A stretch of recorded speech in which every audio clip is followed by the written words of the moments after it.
설교 제목으로 시간 말씀 함께 나누도록 하겠습니다. 뉴스에서 이런 기사를 본 적이 있었습니다. 20대 남녀가 정말 잘 사귀고 있었습니다. 그런데 남자친구가 여자친구를 때려서 죽였습니다. 남자친구가 여자친구를 때려서 죽인 이유는 술자리에서 이 여자친구가 다른 남자에게 호감을 표시했다고 이 남자가 이 여자친구를 때려 죽였다고 합니다. 참 안타깝지 않습니까? 이런 일들이 일어나는 것을 보면. 근데 이 남자가 재판을 하게 되었는데 몇 년형을 받았을까요? 기사에 보니까 5년형을 받았다고 합니다. 5년 실형을 받았다고 합니다.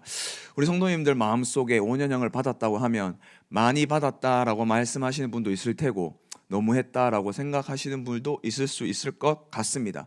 그런데 이 남자가 실형이 너무 길다고 해서 항소를 했다고 합니다.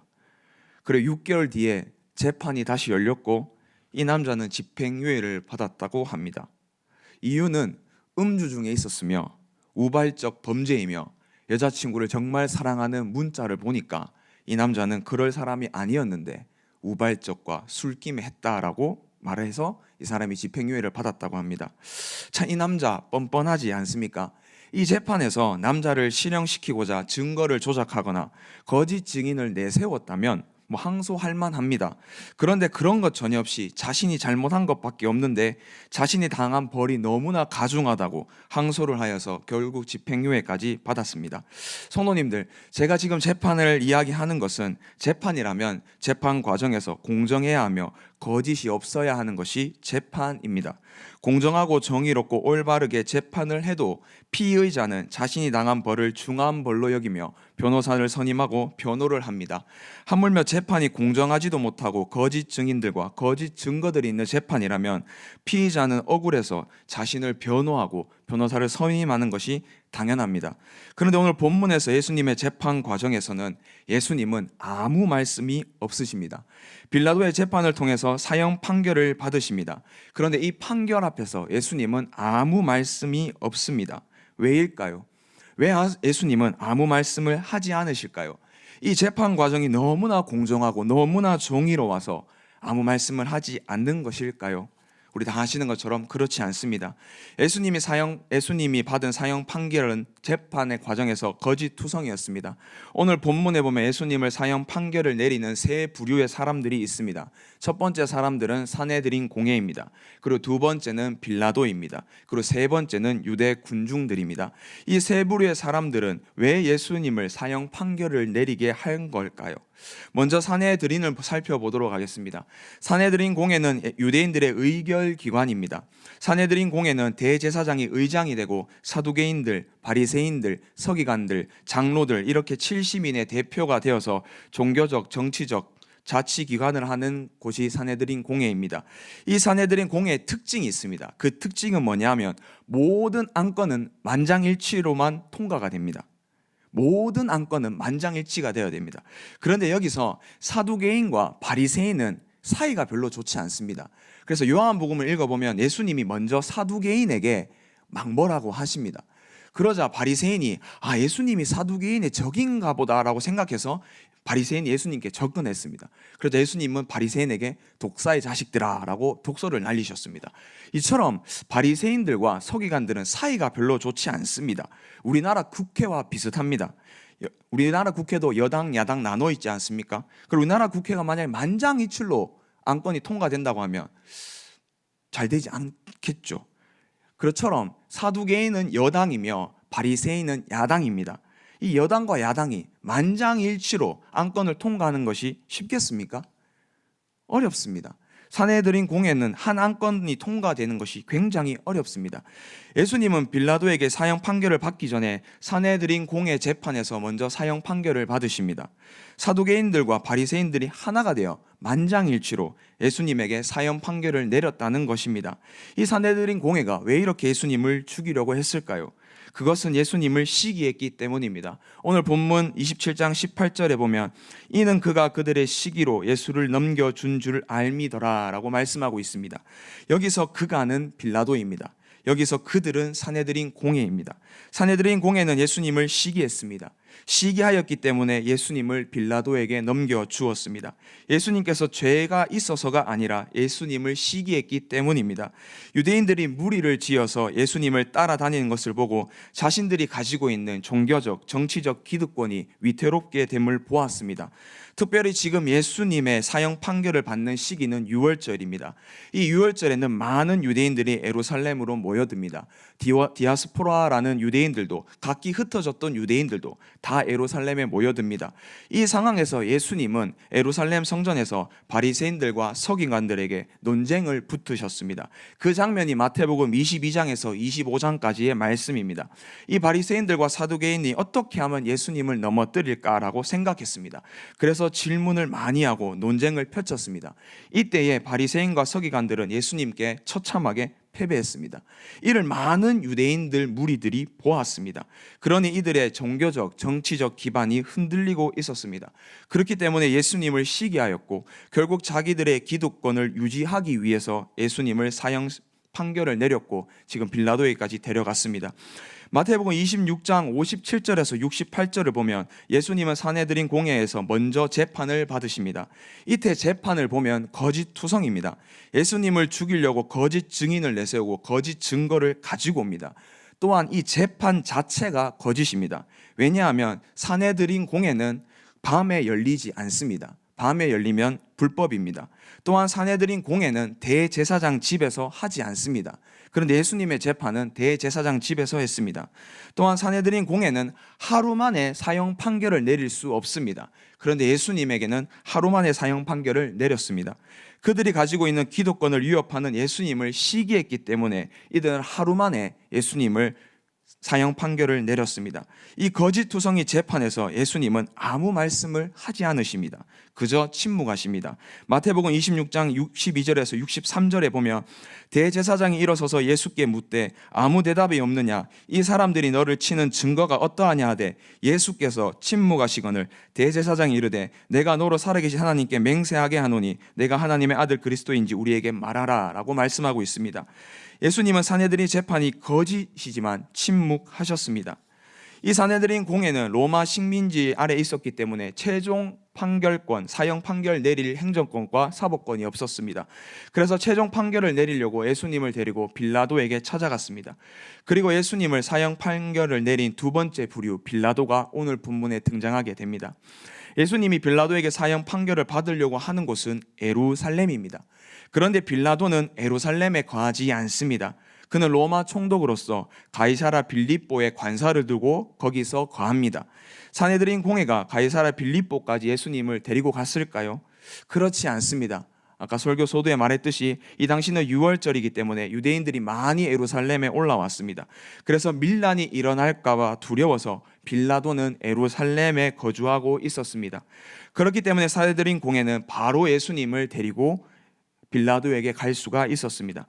그런데 이 빌라도는 유대인들에게 반감을 사고 있었습니다.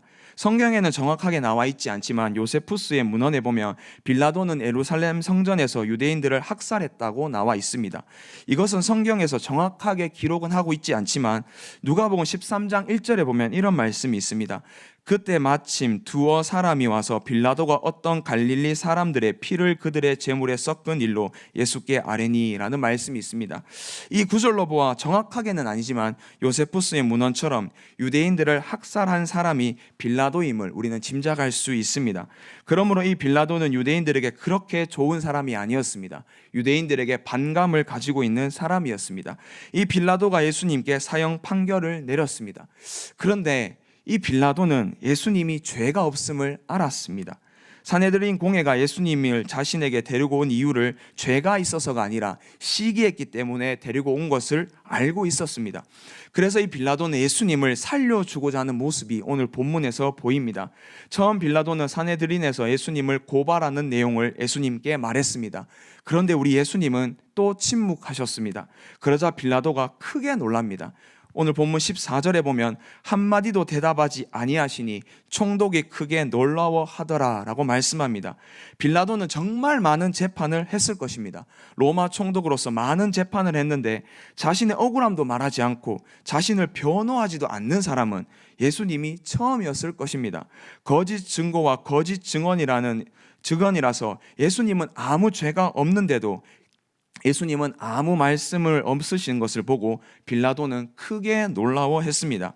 예수님이 아무 대답이 없자 빌라도는 죄 없는 예수님을 살리고자 하나의 꾀를 냅니다. 그것이 오늘 본문 15절에서 16절 말씀입니다. 15절 16절 말씀에 보면 명절이 되면 총독이 무리의 청원대로 죄수 한 사람을 놓아주는 전례가 있더니 그때에 바라바라 하는 유명한 죄수가 있는데 라는 말씀입니다. 6월절에는 하나의 죄수를 놓아주는 전례가 있었습니다. 그때 아주 유명한 죄수 바라바라가 있었습니다. 이 바라바는 예수님과 다르게 죄가 이미 확증된 사람입니다. 그런데 예수님은 아직 죄가 확증되지는 않았습니다. 또한 이 당시에 예수님의 인기는 최고였습니다. 무리들은 예수님을 찬양하며 예수님이 예루살렘으로 들어오실 때에 종려나무 가지를 흔들었습니다. 이것을 예루살렘에 있는 빌라도는 보고 알았을 것입니다. 그래서 빌라도는 생각했습니다. 유대인들이 죄 없는 예수님을 놓아주고 죄가 있고 이미 죄가 확증된 바라바는 처형하겠지라고 생각했습니다. 그리고 이렇게 질문합니다. 오늘 본문 17절에 보면 그들이 모였을 때에 빌라도가 물어 이르되 너희는 내가 누구를 너희에게 놓아 주기를 원하느냐 바라바냐 그리스도라 하는 예수냐 하니 라고 질문했습니다. 당연히 예수님을 놓아 주겠지라고 생각하며 이 사람들에게 질문했습니다. 그러나 유대인들은 예수님을 십자가에 못 박아야 된다고 말합니다. 21절과 22절에 보면 총독이 대답하여 이르되 둘 중에 누구를 너희에게 놓아 주기를 원하느냐 이르되 바라바로소이다. 빌라도가 이르되 그러면 그리스도라 하는 예수는 내가 어떻게 하랴. 그들이 다 이르되 십자가에 못 박혀야 하겠나이다 라고 말합니다. 빌라도와의 생각과 다르게 유대 군중들은 바라바는 놓아주고 예수님을 십자가에 못 박으라고 했습니다. 결국 빌라도는 자신의 손을 씻으며 나는 예수님의 피에 대해서 무죄하다라고 말하며 바라바는 놓아주고 예수님을 십자가에 못 박게 하는 사형 판결을 내렸습니다. 빌라도는 예수님이 죄가 없음을 알면서도 왜 예수님을 사형 판결 내렸을까요? 죄가 없으신 예수님을 보았고 거짓 재판 속에서 아무 말씀이 없으신 예수님을 보고 크게 놀라워한 이 빌라도는 왜 사형 판결을 내렸을까요? 19절에 보면 빌라도의 아내가 빌라도에게 사람을 보내서 예수님에 대해서 말을 합니다. 예수님은 옳은 사람입니다. 이 옳은 사람을 아무 상관하지 마세요 라고 말합니다. 내가 꿈속에서 이 사람으로 인해서 많이 애가 탔습니다 라고 빌라도에게 말하며 이 예수님의 재판에 아무 상관하지 말라라고 말했습니다. 그러나 이 빌라도는 이 아내의 말도 듣지 않고 예수님을 사형 판결을 내렸습니다. 왜냐하면 유대인들이 밀란을 일으킬 것이라고 생각했기 때문입니다. 24절 상반절에 보면 빌라도가 아무 성과도 없이 도리어 밀란이 나려는 것을 보고라고 말씀하고 있습니다. 빌라도는 원래 유대인들에게 반감을 가진 총독이었습니다. 그런데 군중들이 예수님을 죽이고자 했는데 그렇게 하지 않으면 밀란이 일어날 것 같았습니다. 그래서 예수님을 사형 판결을 내렸습니다. 재판이 거짓이고 예수님이 죄가 없음을 알았지만 예수님을 사형 판결 내렸습니다. 이에 예수님은 침묵하십니다. 아무 말씀이 없으십니다. 빌라도야, 네가 내 죄 없는 거 알지 않니? 라고 말하시지도 않으시면서 그저 침묵하시면서 이 사형 판결을 받으셨습니다. 그리고 마지막 예수님을 사형 판결 내린 사람은 유대의 군중들입니다. 유대 군중들은 예수님을 정말 찬양하고 따랐습니다. 예수님을 진정한 임금으로 생각하고 예수님을 믿었습니다. 그 모습은 요한복음에 보면 더 자세히 기록하고 있습니다. 요한복음 6장 15절에 보면 그러므로 예수께서 그들이 와서 자기를 억지로 붙들어 임금으로 삼으려는 줄 아시고 다시 혼자 산으로 떠나가시니라 라는 말씀이 있습니다. 이 말씀이 있기 전에 예수님이 행하신 기적이 하나 있습니다. 그것은 우리가 잘 아는 오병이어의 기적입니다. 이 오병이어의 기적을 행하신 예수님을 보고 유대인들은 예수님을 임금 삼으려고 했습니다. 억지로 삼으려고 했습니다. 이 유대인들은 예수님의 기적과 표적과 이적을 보고 많이 따라다녔습니다. 예수님에 대한 소문도 크게 났습니다. 그래서 유월절이 다가오자 디아스포라 유대인들도 예루살렘에 와서 예수님에 대한 소식을 많이 들었습니다. 요한복음 11장에 보면 나사로의 살리는 모습을 보고 많은 유대인들이 예수님을 믿기 시작했다라고 말씀합니다. 이 무리들이 예수님이 예루살렘에 입성할 때에 종려나무로 가지를 흔들고 자신의 옷을 깔고 왕이신 예수님의 왕의 행차를 준비하였습니다. 그런데 이 무리들이 갑자기 폭도로 변해버렸습니다. 왜일까요? 이 사람들은, 유대 군중들은 예수님이 군사적 메시아, 로마의 압제로부터 벗어나게 해줄 왕으로 믿고 따랐기 때문입니다. 자신이 소망을 이루고자 하는, 자신이 원하는 소망을 이루고자 예수님을 따라다녔던 것입니다. 하지만 빌라도 법정에선 예수님의 모습은 너무나 초라하고 왕이 아니라 고난받는 종의 모습을 보자 이 유대인들은 폭도가 되어버리고 예수님을 사형시켜 버렸습니다. 이들 앞에서도 예수님은 침묵하셨습니다. 나를 찬양한 너희들은 어디 갔냐? 라고 말씀하시지도 않으셨고 그저 침묵하셨습니다.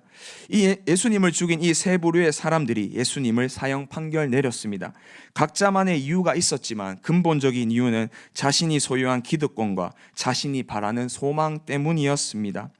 정의로운 재판이 아니며 거짓 증언들만 나오며 감정에만 치중한 이 재판으로 예수님은 사형 판결을 받았습니다.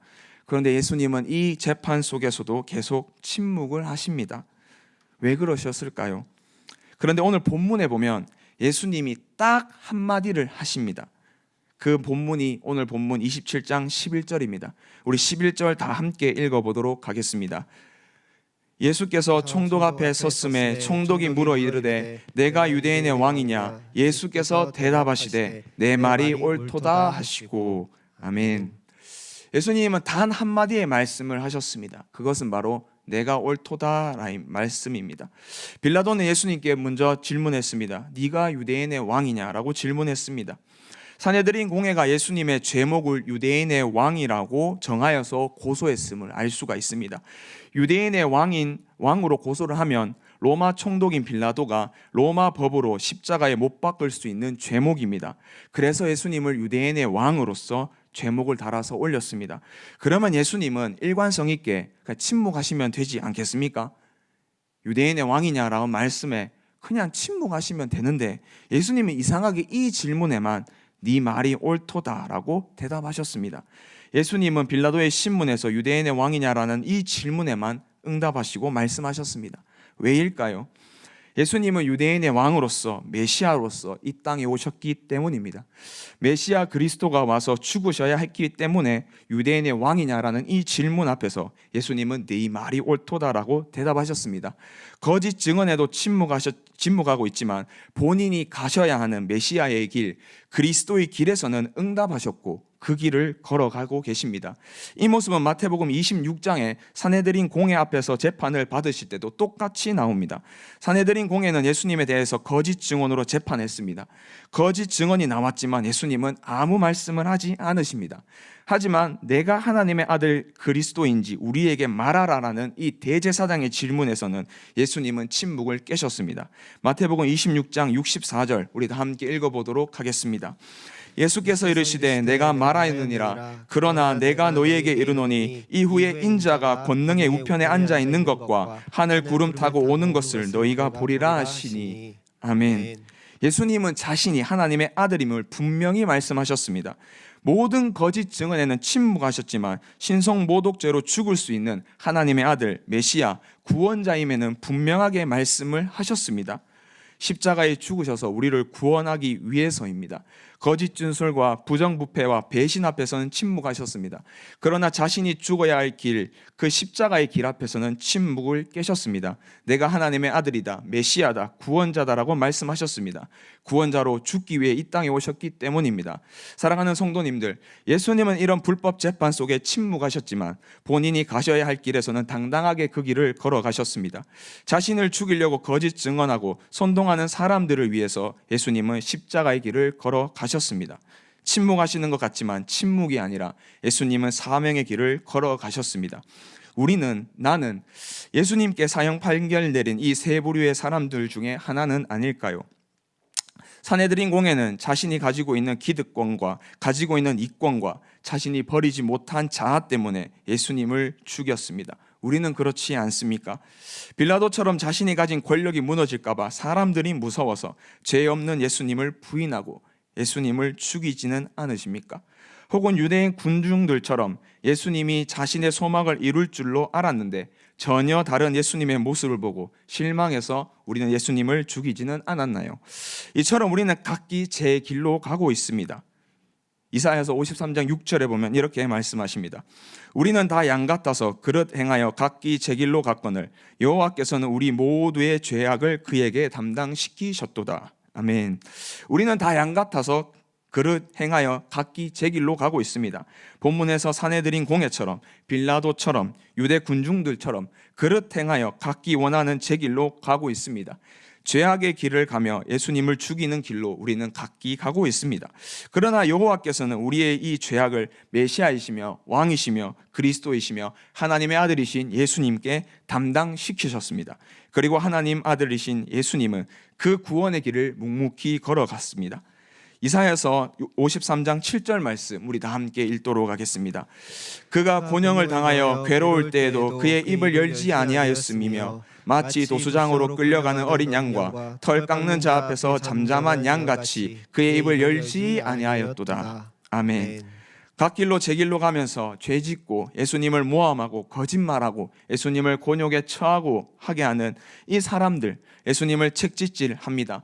그러나 예수님은 도수장으로 끌려가는 어린 양과 털 깎는 자 앞에서 잠잠한 어린 양처럼 입을 열지 않으시며 침묵하시며 묵묵히 죽음의 길을 걸어가고 계셨습니다. 각기 제 길로 가며 예수님을 비난하고 정죄하며 곤욕을 당하게 하며 사형 판결을 받으셔도 우리 때문에 십자가의 길을 예수님은 걸어가셨습니다.